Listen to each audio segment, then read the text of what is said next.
Well, let's get started now that we have lots of guests. Awesome. I'm so excited to see all of these friends attending and all of these listeners. So, welcome to Secession Art and Design. I am so excited to see everyone for a virtual opening. It really just I'm getting tears in my eyes just thinking about it, that I still get to do this. I still get to curate shows and think outside the box and invite you in. um, a year ago, when the pandemic started, I thought that we would be one of the first businesses to close, but because of an awesome landlord who gave us 6 months of rent reductions and grants and loans, we are still standing, and we I here we are tonight with just an incredible lineup of artists for this beautiful opening. So I want to introduce you to Silvi Alcivar, Dianne Hoffman, and J.L. King. And Heather Robinson is our in house artist, graphic designer, and also helps with tech with my virtual happy hours now. She has a whole new title. So, just to give you a little insight, this show, it was born on Christmas Eve, which I call Whiskey Eve. Um, it was over holiday, and I did because of COVID, I just had people making appointments, and what that meant was people texting me, "Can I come in now? Can I?" or scheduling. And so on Christmas Eve, I decided I would be open for a set amount of hours. Anybody could come through, and I was so excited because my friends came through, and that was Sylvie and Diane, and they happened to be there at the same time. While they were there, I said to Sylvie, "So what are your plans for a show this year or in 2021?" And she said, "A show? Is it going to happen?" And and I said, "As long as I have the gallery, a show is going to happen. So let's figure it out." And Diane was there, and I kind of planted the seed, and she didn't say yes or no. And I and a week later I contact her, and she's like, "Oh, I've already started the show. I've already been working on the show. You didn't have to ask me. I already knew what I was going to do." And I'd been dreaming of Jen's work for a long time. It has just come up in my consciousness, and this felt like the show that I really wanted to show her art. So welcome to Break Open. So I'm going to read you the curator statement. Secession Art and Design's new show, Break Open, features Silvi Alcivar, Dianne Hoffman, and J.L. King, three Bay Area artists, three Bay Area women artists who communicate the unsaid through their art. This curation reflects emotion, strength, and beauty, and the hunger to create to feel human connection.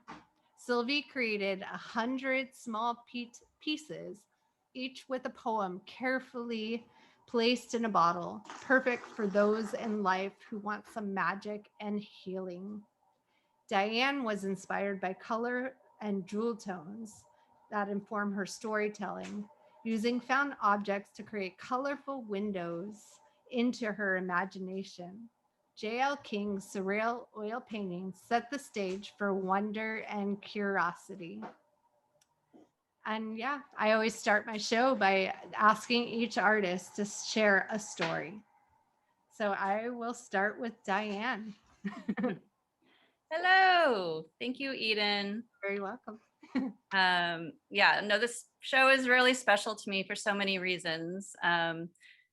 Of course, before I worked at Artspan, I got to spend 2 years with Eden in the gallery as her gallery assistant. And so it's sort of a home away from home for me. And both Sylvie and Jen are dear friends of mine that I admire immensely, and I'm very wowed by their art. So to be able to have this trio show together it's like a dream team for me. So thanks, guys. Um, if you want to start with a slideshow of my art, and I can just kind of talk about the series a little bit. For anyone that's familiar with my assemblage pieces, my color palette is very different than this work. Usually I'm using more muted colors, more rusty, sort of weather beaten, um, uh, neutral tones that emphasize like an antique-y feel. But I noticed every once in a while I would have just a little pop of color somewhere in a piece. And it was interesting the reaction I would get from people, just almost subconsciously. They didn't even remark so much on that color, but I could just tell it brought their attention into the piece. And I thought it would be interesting to do an experiment using more color and just see the response, because I love making art to express myself, but I also love how the reaction I get from people that see it. So that was sort of a seed in my head, planted in my mind earlier in the year, and then my dear friend Stephen gave me for Christmas a beautiful coffee table book of the collections of artist Janice Lowry. She is an amazing assemblage and collage artist who passed away about 10 years ago. And I loved her color palette in particularly. I loved her work for sure, but I really felt drawn to her color palette, and it was these rich jewel tones. And I just felt this connection with it. And it got me all excited, like all these new ideas started coming to mind. And so I was associating my connection with the color, really taking that literally, and like also thinking about, in February, I've done in the past some very literal Valentine's type series, but here we are in February again. But I kind of thought about, Valentine's, it really being a celebration of love, but not necessarily, doesn't have to be exclusively between sweethearts. There's love for your community, love for your interests, love for your pets, love for your friends, and love for yourself for sure. And love for color in this case. So I just kind of took all of that symbolic ideas and brought them all together in this series. This particular one that we're looking at right here, this one is called Two's Company. This was the first one that I made in the series that really made me think, wow, I think I got at least 7 more of these in me. So let's go for it. And after I made this one, I called or texted Eden and said, yes, sign me up for the show with Silvi and Jen. I want to go for it. And so then I just like locked myself in my studio and started cranking them out afterwards, and really not knowing from one to the next what the next one was going to look like. In some cases, I started with the colors in mind first for the box, and then fit the pieces appropriately inside. And in other cases, I had the objects, and I was like, oh, well, what color schemes are going to really highlight these particular objects? So this piece is called Timing is Everything. This is the last piece I made in the series, knowing I was kind of making it as the grand finale because I just loved this parrot so much. It was gifted to me but by my friend Tori, who purchased it online, and I believe when it arrived to him in the mail, he had lost his foot. He was broken and he didn't stand up on his own anymore. And so I put up my hand. It's like, please, don't throw it away. I can bring it back to life. So he very generously donated to me. Thank you, Tori. And yeah, I knew right away, like I wanted this piece to be, that parrot, I should say, to be in this series because he was just so beautiful and colorful. And so I'm really excited with how that turned out. And this piece is titled, I'm referencing the title so I don't blank. This one is Morning Affirmation. No, sorry, this is an affectionate melody, So that for me, this is like the idea that this little boy, he has an accordion and he's playing, and he's the music is coming through him and out through his mind, and and it's actually becoming this affectionate roller on the back of this monkey. There's a lot of different symbolism happening there. I don't want to break it all down for you. I mean, but if you've heard the term, a monkey's on your back, but this is sort of something's on the monkey's back in that case. But yeah, it's just, for me, it's, music is such an important aspect to my imagination process. I'm constantly listening to music, and it takes me in a lot of different unexpected directions. And we can move on to the next one. Okay, this one is Step Forward. And again, all of the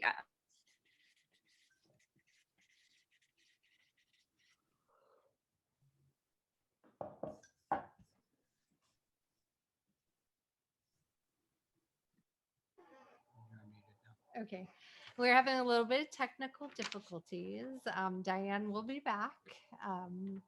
So maybe we will move to, we will start with Sylvie's conversation. Great. Hi, Silvi. Hello. If you want to talk a little bit about your show.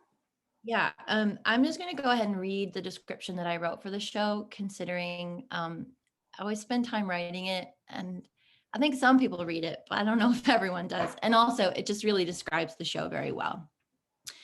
This series is a response to the pandemic, to the world ignited and up in flames, and so many unanticipated and unimaginable affecting our daily well-being ways. This series is a recognition of our hearts and spirits in panic and dread, of our nervous systems in fight, flight, freeze, overwhelm, anxiety, adjusting to the continued challenge of being with the increasing loss and grief and unfolding unknown. This series is a play on the image we've all seen of the fire extinguisher or the axe that says, in case of emergency, break glass. We are in a state of emergency now, aren't we? Some of us more adapted to it and settled than others. Some of us more in need of the tools behind the glass. So this show is in recognition of all that, an invitation to being with what vulnerable and real parts of you want to be seen, held, broken open, in the way Jack Hirschman means when he says brokenheartedness is the beginning of all real reception, or what Leonard Cohen says about the cracks being where the light gets in, or what the Buddhists know about how remaining heart-mind open in the face of everything is a means of coming to peace inside oneself and with the world around. This series is a set of instructions and affirmations, advices and insights, to-dos and aspire tos, mhms and ohs. This series also contains secret messages from me to you, an intimacy between strangers, a poetry of surprise, and I hope a bit of delight. Mostly, this series is an offering, a reminder that none of us are alone in our suffering, in our wanting, our needing, our being oh so human, and learning how to break open. And as Eden said, it was Christmas Eve, and she was like, so how about a show? And I was like, And then I was like, well, actually, I have these 100 little frames that I've been wanting to do something with for a very long time. And as is my usual way, for those of you who know me, I sort of take things on en masse, and I'm like, I don't have anything to say. And then I'm creating a series of 100 pieces that not only say something on the front, but also something secretly inside. So this is actually an idea I've had for many, many years, that using the little bottles, which I've done in different forms. You know, some of you've gotten poetry from me, custom poetry from me in bottles. But I've been wanting to do a little bit more of like, using the box piece of the shadow box to actually hold something and to actually contain something. And all these pieces sort of came together in the right way.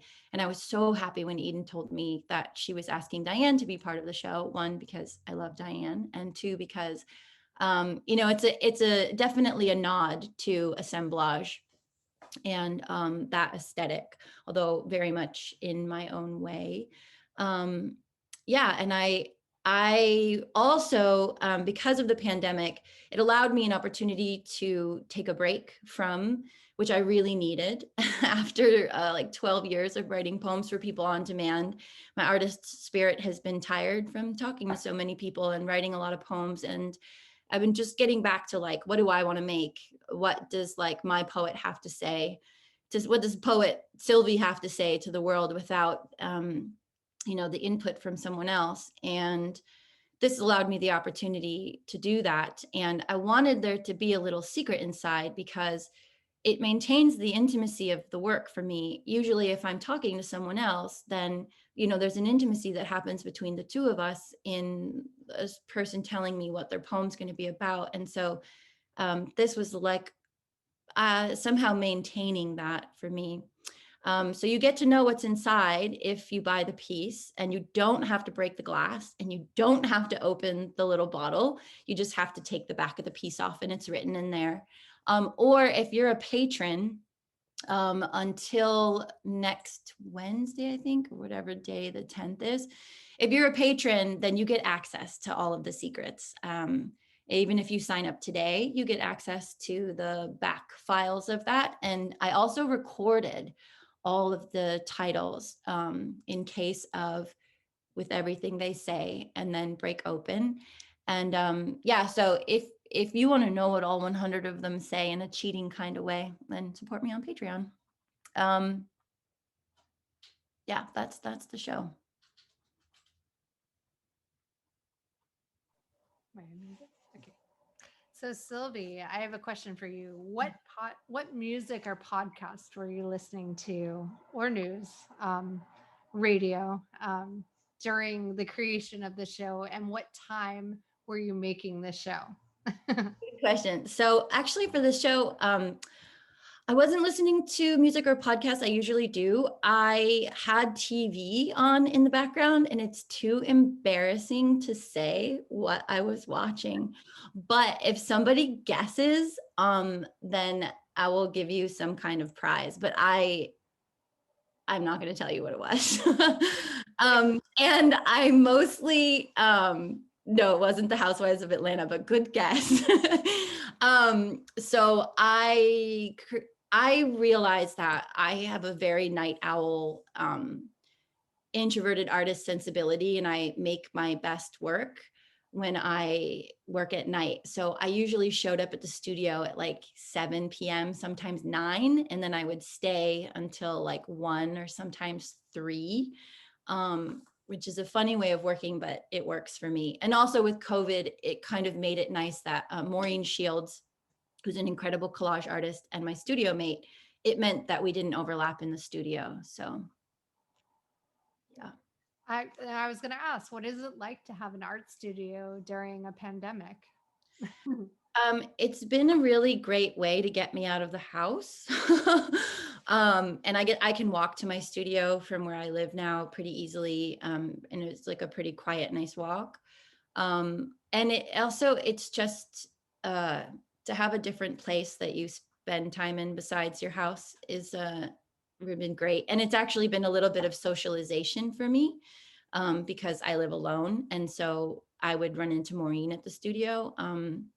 And that would be nice. But it's always, I've had my studio for 4 or 5 years now, and just to not have 8 typewriters and hundreds of frames somewhere inside my house is like, it's a really amazing way of separating life and work. Love that.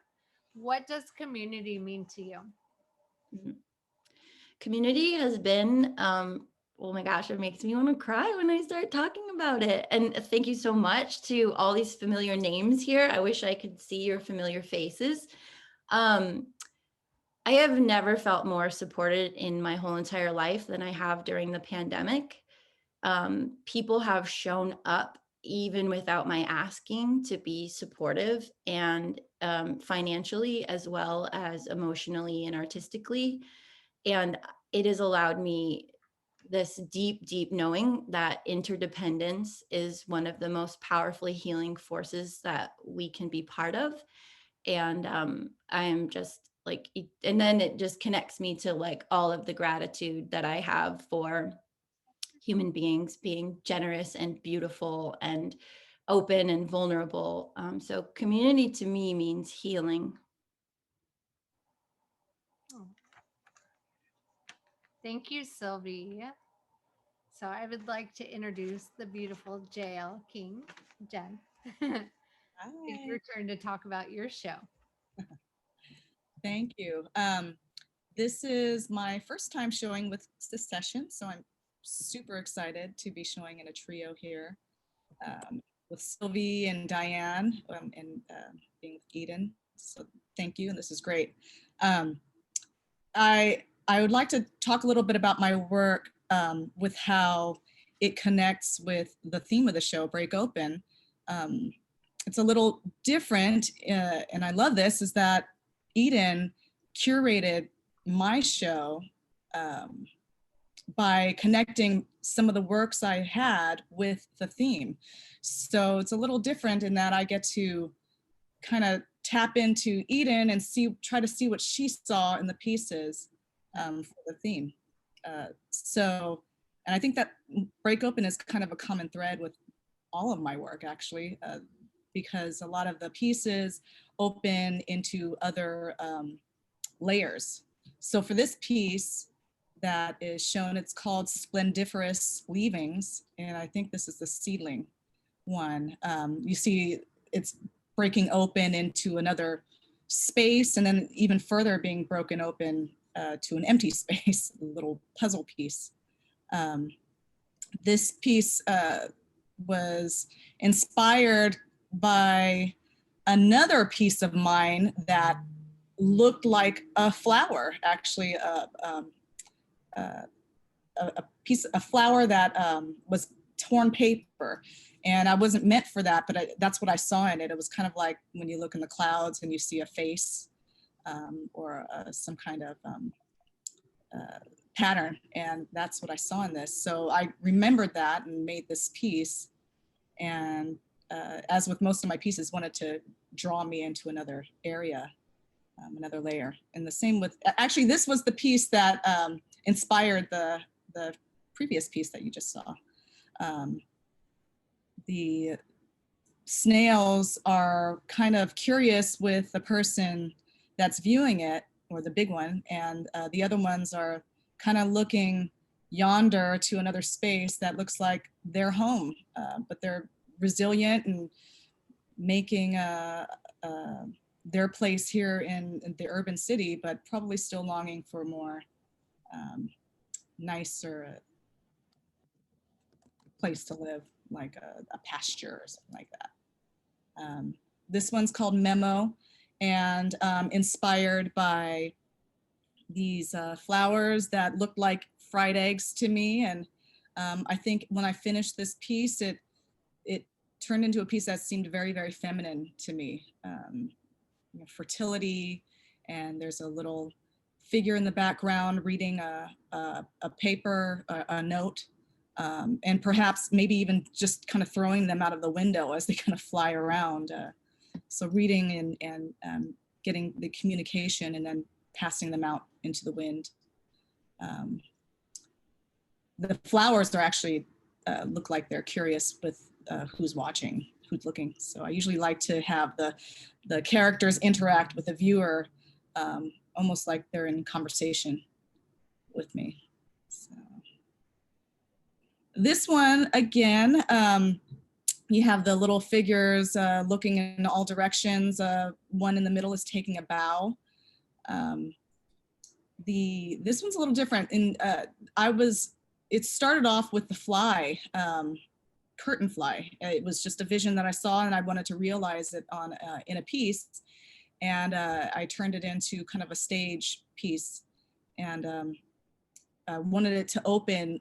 It's called Abecedarians, and I got that name based on these small young beings.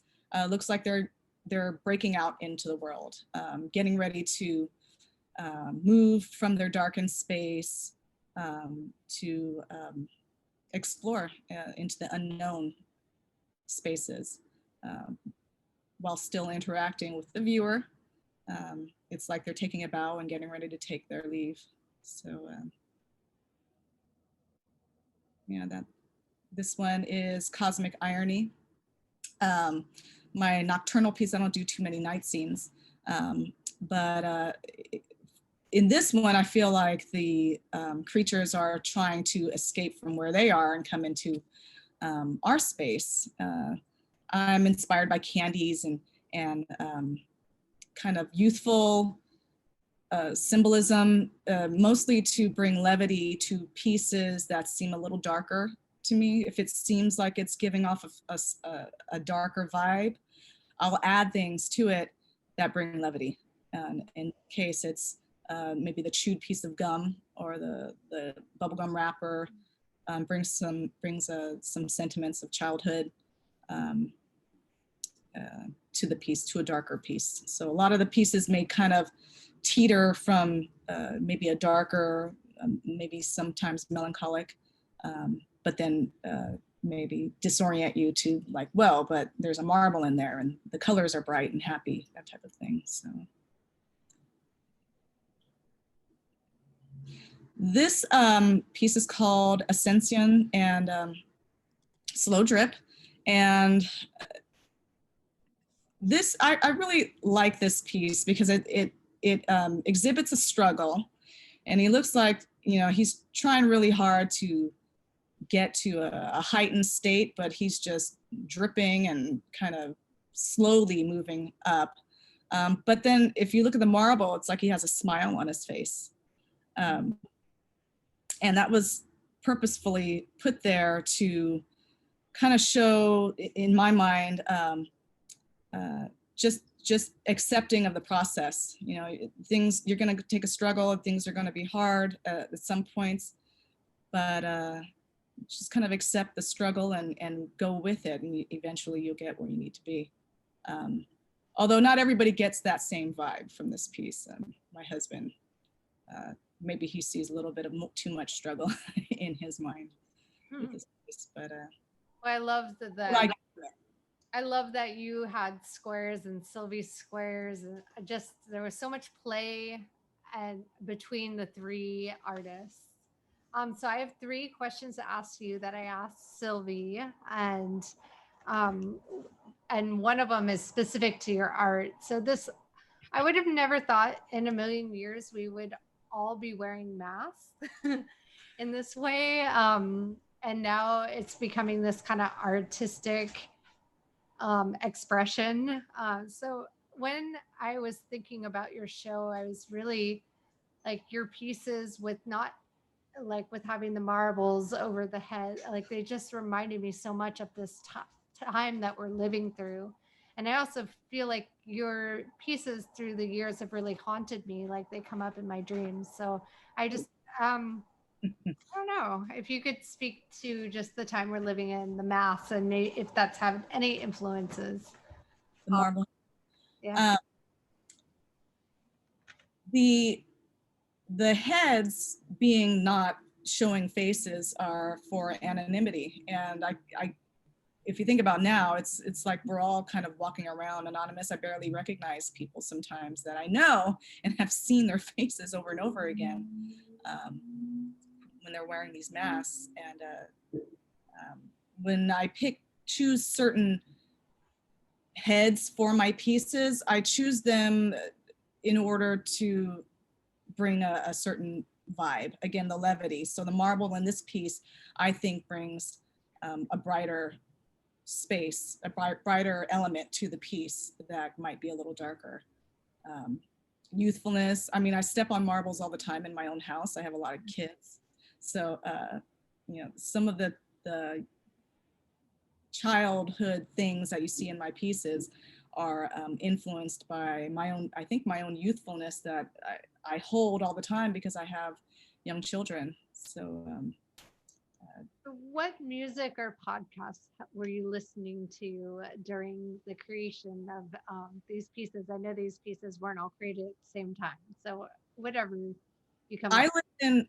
I actually became a news junkie for the past few years. And it got worse and worse. So I was really listening to the news a lot. But when I broke away from that, I'd listen to podcasts. I like storytelling podcasts a lot. The creepy ones are always fun. Like, what is that? Spooked, Snap Judgment. I like the music that I listen to. I listen to a lot of different ones. So I was listening to like oldies. I listen to a lot of oldies, like 50s and 60s and soul bossa nova music and 90s R&B, Like it. punk. I mean, I have quite an eclectic mix. Like it. I'm not sure that they actually influence my work though. They might, but I listen to them all at different times. Yeah. What is it like having an art studio during a pandemic? Great. I'm there a lot. I was there a lot. It was a little different in that my family was there more frequently then during the pandemic because they were home. So, and I still wanted to get to work and get to the studio. So while I was working, they would accompany me a lot to the studio. How many children? I have 4. Okay. 3 are my natural children, and all 3 of them would come with me to the studio and hang out there, and they're pretty good. You know, they have toys there. They have, you know, the iPads, and I have an older kid. She would do her college work there. She still comes, so it's been a good. I mean, they keep me company because it has been pretty lonely during the studio. In the community that I'm in, ARC, there wasn't a lot of people there in the very beginning, so I felt like I was there alone a lot. What does community mean to you? Silvi's definition is a hard one to follow. Community means friends and family and support during the tougher times. And the ones that you know are there for you during those times. You just really know during your tougher times when you really need that support, you know exactly who are the ones that are a part of your closest community. Well, thank you so much for being part of our community. Thank you. So we're going to hop back into Dianne's beautiful collection and rolls and go back to her images. Yeah. So welcome back, Dianne. Yeah, sorry about that, you guys. I don't have any idea what happened. It wasn't even a typical Zoom issue. I don't know what happened, but I'm back. So a cocktail and now you're back. no cocktail. But, okay, yeah. Well, anyways, we can. I would like to just we can move forward. This piece is called Lucid Dream. This is, if anyone knows me outside of the art world, they know that my biggest love in life is horses. And often they appear in my work. And when they do, it's very personal. This is not an abstract piece. This is basically talking about my dream, my most lucid dream is to someday have a horse in my life. I've been having the same dream since I was about 2 years old. And yeah, so, and it, of course, you know, connecting with that dream and that love, that passion I have, it just all came through in this piece. And again, my good friend Jamie donated that horse to me, so thank you, Jamie. And then, you know, the girl is a bit of a redhead, so even though my hair is more purple these days, but she looked a little bit like me when I was a little girl. Luca loves this piece. He always said she's sleeping. Yes, she is sleeping. And, you know, behind it, the compass is, you know, pointed north because that's where I envision myself someday moving further north to with the pasture for a horse. The next picture. Oh, That's the last that's one. that's the last. Oh, so there you go. That we did get through So them, I let me guess. ask you your 3 questions. So what music or podcasts were you listening to during the creation of the show? Well, I'm glad you asked. Well, my favorite podcast is the Drawing from Experience podcast with fellow artist Shane Isakowski. Hey, Shane. I love this podcast so much that I'm a proud sponsor of the podcast. So every episode that comes out every week, Shane gives me a shout out. So yeah, I was listening to Drawing from Experience, of course. I also, Amanda Palmer has a new podcast called The Art of Asking Everything. And I got sucked into that. I started with the first one and I just started listening to them over and over and over. Very interesting, diverse people that she interviews in her travels all over the world. And then I also, a friend that I've known since I was 7 years old, and we grew up together. And when we were in junior high, we were really into the Go-Go's. And I still love the Go-Go's. They're awesome music, badass women of music history. And the bassist, Kathy Valentine, had wrote a memoir called All I Ever Wanted. So I listened to that through Audible while I was making these pieces as well. Normally I listen to music exclusively, and I just recently I got the podcast bug. So I usually listen to music while I'm conceptualizing a piece. So it's more, keeps my imagination more loose and fluid. And then once I'm ready to actually execute it, then I put on a podcast. And then it's like the talking is like keeps me company while I'm doing the busy work. So what is it like for you to have a studio during this last year of the pandemic? It's a salvation for sure. It's really it's the only place I go. So it gives me a place to go, and fortunately mine is private enough, so I feel very safe. But then there's still enough community here. Jen King has a studio just a hop, skip, and a jump down the hall from mine. So I get to put on a mask and say hello to her and her family and her studio mate, Natalie Fabry. And so that's just nice, to have a, well, I know your next question is going to be about community. So I'll just jump right into it. My community is my art community. Being a part of my community and supporting it and keeping it healthy and growing is really my job with ArtsBand. So I take it very to heart, and it means everything to me. And I try to be a community leader in any way I can to, reach out to people who need the community and for them to know that we're basically power in numbers. I feel like I think the San Francisco art community is really special in that it's not competitive, at least not the one I run in. And we really do support each other. And I've made the most amazing friendships through the art community. And had I known that it was going to be like this, I would have came out as an artist much sooner. As it was, I had to mature a little bit. It wasn't until my mid-30s that I had the courage and the confidence to proclaim myself an artist and really start showing and meeting the art community. Because you're such an incredible organization. You should mention that. What is ArtsBand? Oh,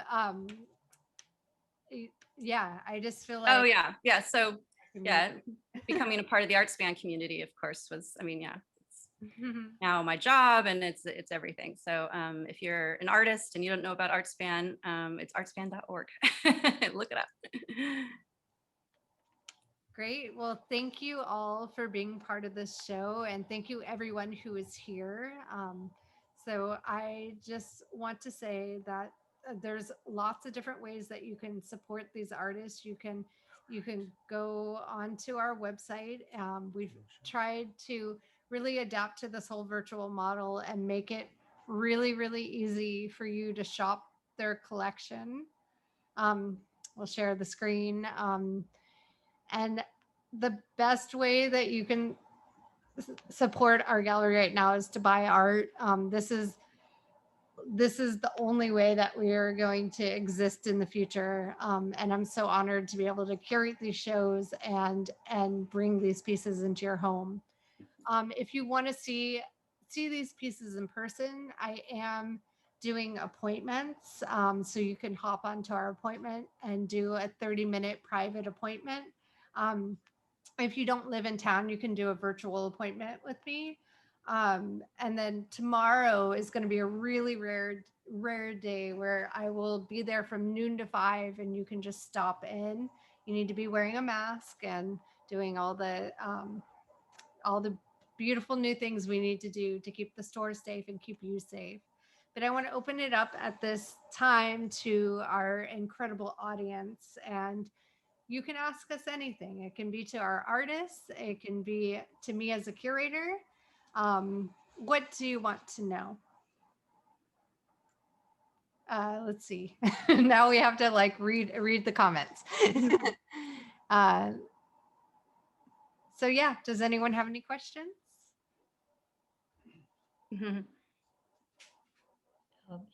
Do any of my artists have any questions? Well, yeah, somebody just asked how big are the pieces. I'll say that for my show, a friend from Finland actually was in San Francisco today, and I met him in the gallery to see the work, and he said, I was really surprised by how small it was.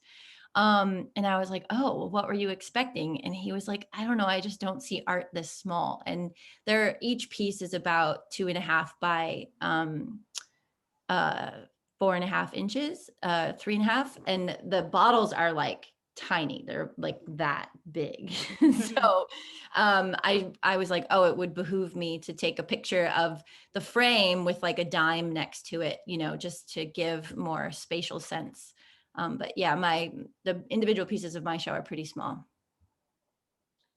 And my pieces are, all the square sizes are roughly 11 by 11, give or take if an object might protrude a little bit which way. And then the tallest one, the parrot piece, is slightly larger. I don't have the exact measurements, but it's like roughly maybe 50, I think it's 15 by 6 or something like that.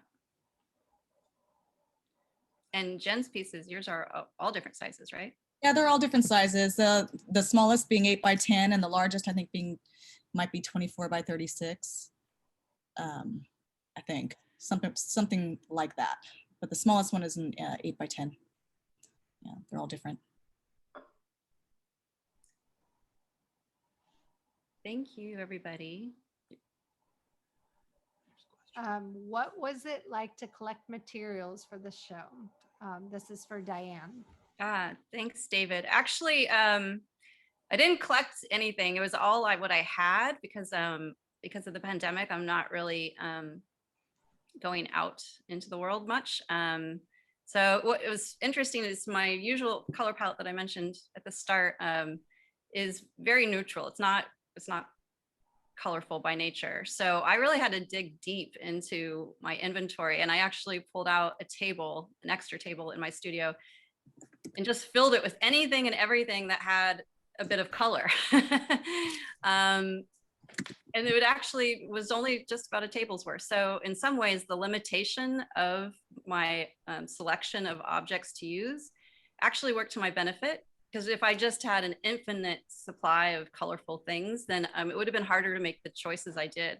So by having just a limited number to choose from, they came together really fast, because I could very easily see in a small tables area what would work together. And so in that sense, it worked well.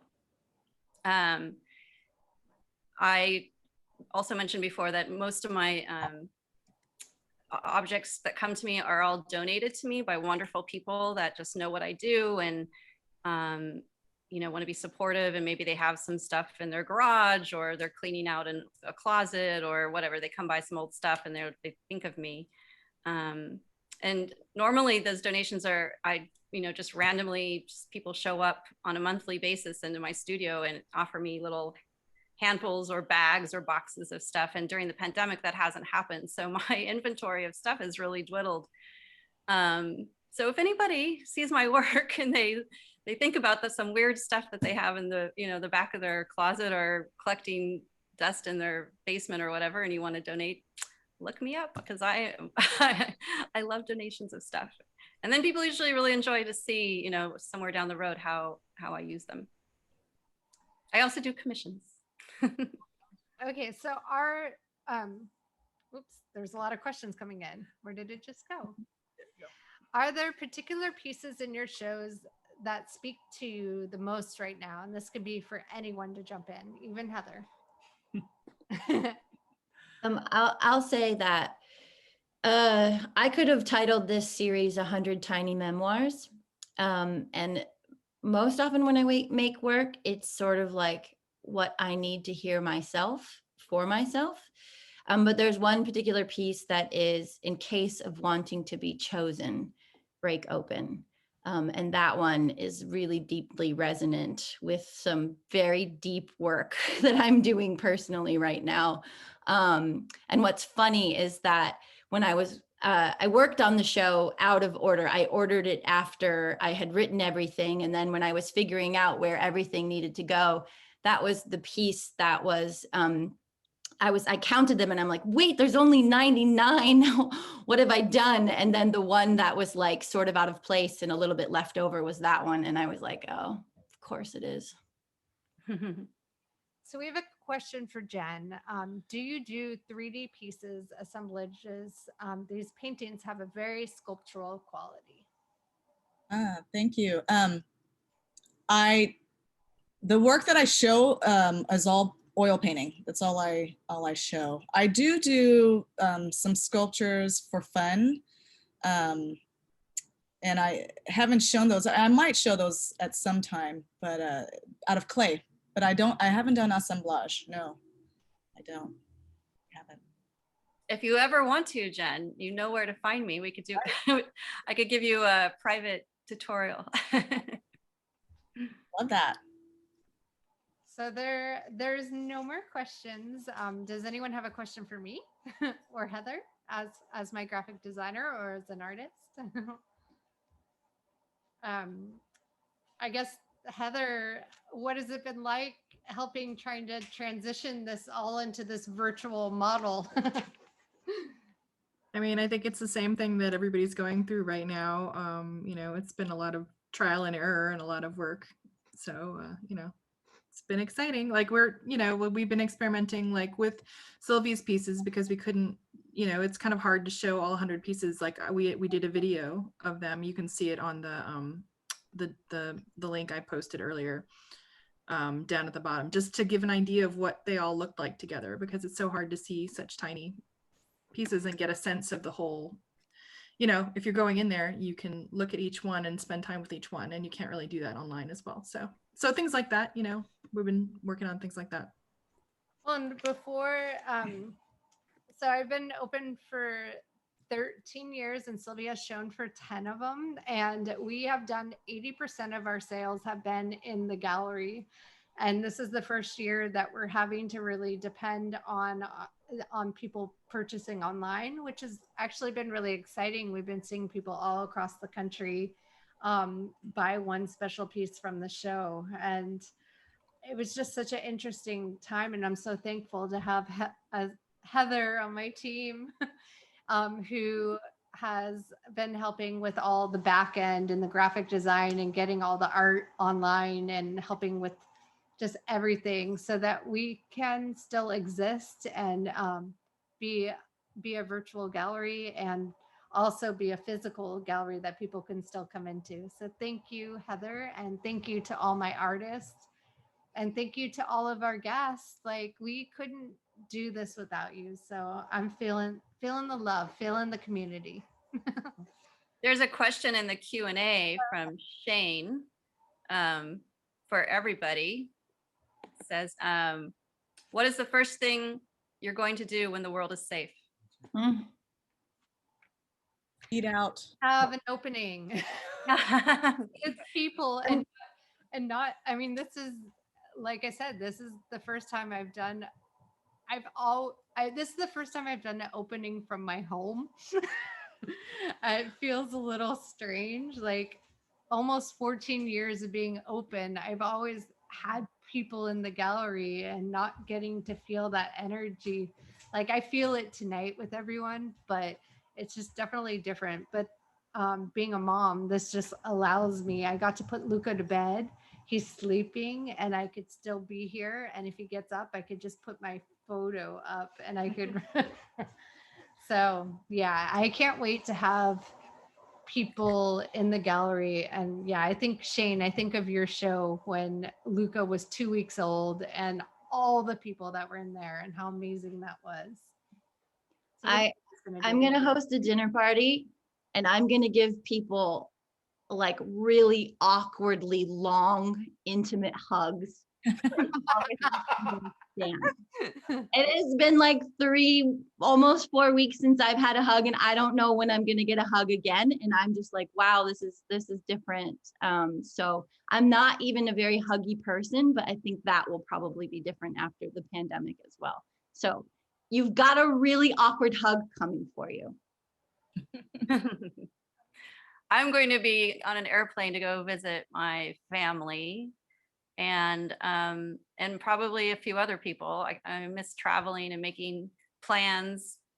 Every year I have an assemblage making workshop, and all the income I make from that is to take a trip somewhere special, and haven't been able to do that in a while. So I look forward to both the workshop and the trip that follows. Live music. I'm going to go see a band play. Absolutely. Yeah. Yeah. Maybe Jason's band. Yeah. Yeah, my husband released an album at a time where nobody can see him play. And yeah, we're going to just have to start the year over and actually have a show. Jen, what are you going to do? I am going to go out to eat. That's the Oh, I really want to eat in a restaurant. Since all the closures for the year, we haven't gone, not even outside eating. So it'd be nice not to eat my own meal or have to go out and what your first pick meal that. be and where? Ooh. Oh gosh, sushi. I want to go to a sushi restaurant because it's something I don't like to eat takeout. So I haven't had sushi from a restaurant since last year. It's amazing. So Yeah. good. So That's good. it. I think we had one more question. Hi. Whoa. Oh, look who's Luca. come to the party. Sleepy little one. Oh, hi, Luca. There was one more question, and then I'm going to put this. Someone asked, have you learned anything surprising about yourself during these pandemic times? I'm really lazy. I didn't leave the house for months, and I was restless and it was horrible, and then I got used to it, and now I'm having a hard time making myself move. It's better now. Once I got into the studio, there's just by nature of being here, I have to move around, but at home I'm like really, really lazy. I think for me, it's the letting go and permission that things don't have to be totally together. Like your desk can be really messy, or a show doesn't have to be perfectly hung. Just kind of freedom to not have it all put together, and everything's okay. Yeah, I've learned that I'm not only more loved than I ever knew or thought I was, but I also love myself more than I ever knew I did or thought I did. Well, and we love you too. Thanks so much. I think I've learned I've realized how supported I am during the pandemic with my friends and family. So I think that's something that's easily taken for granted, but I think during these times, you know, I became more aware of it, less stretched, and it made me more aware of, you know, the love that I have around me and the support that I have around me. Great. Well, on the love note, I think we'll end it there and say our good night. So I'll get this tired boy back to bed. It was just staring. Like a little owl, his eyes, he's wide awake. It's gonna be a long That's a night. really good question for Luca. How did he get his hair so amazing? I wonder that all the time too. Do you want to sing or tell a joke, Luca? Thanks everyone so much for being here. Yeah, thank you, everybody. Yeah, thank you. So I look forward to seeing everyone popping by the gallery or popping online and buying some art. I'm a curator and an owner that is always available. So if you have a question, call me or email me. And yeah, let's do this. Let's keep having art shows and supporting each other, because that's the most important thing. Thank Yeah. you. Absolutely. Good night. Good night. Fun. Night. Night night. Night night.